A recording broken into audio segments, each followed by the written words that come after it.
પદ્મિની બા, ખાસ કરીને કાલે બહુ રાજકોટમાં મોટી દુર્ઘટના બની હતી, શું કહેશો? જી, ખૂબ જ એક દુઃખ થયું છે કે આવી ઘટના બની ગઈ અને નાના ભૂલકાઓએ વગર દોષે પોતાના જીવ ગુમાવ્યા છે અને માતા પિતાએ પોતાના બાળકો ગુમાવ્યા છે. તો આ બાળકોની કોઈ પણ કિંમત નથી કે 4-5 લાખ દઈને સરકાર સમજાવી અને ઘર ભેગા કરી દે, તો એ ન ચલાવાય. અને ક્યાંક ને ક્યાંક તંત્રની બેદરકારી ચોખ્ખી દેખાઈ રહી છે કે પેલો બનાવ બન્યો હતો મોરબી, જે ઝૂલતો પુલ તૂટ્યો હતો એનું પણ કોઈ કંઈ થયું નહીં. સેકન્ડ બનાવ હતો કે જે બરોડા, બરાબર છે, ત્યાં પણ બાળકોએ પોતાના જીવ ગુમાવ્યા હતા. અને આ ત્રીજો બનાવ છે. તો સરકાર અને તંત્ર શું કરી રહી છે? નિંદર કરી રહી છે કે હંમેશા આવી રીતના ભોગ બન્યા રાખે અને તમે લોકો 4-5 લાખ દઈ અને પૂરું કરી દો. તો જે પણ સંચાલન હતા આને કોઈ પણ આને સખતમાં સખત સજા થાય.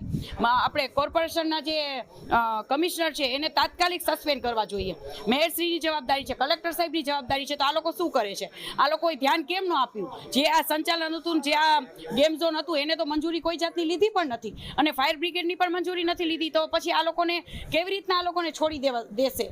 બરાબર છે, જેમ કે છે અત્યારે લોકો કે પણ જે પણ બનાવ બને છે એને ગમે એમ કરીને પછી જામીન પણ મળી જાય છે અને છોડી પણ દે છે. પણ શું કામ?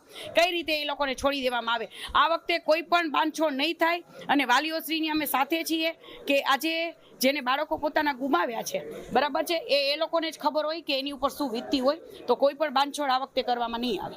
જી.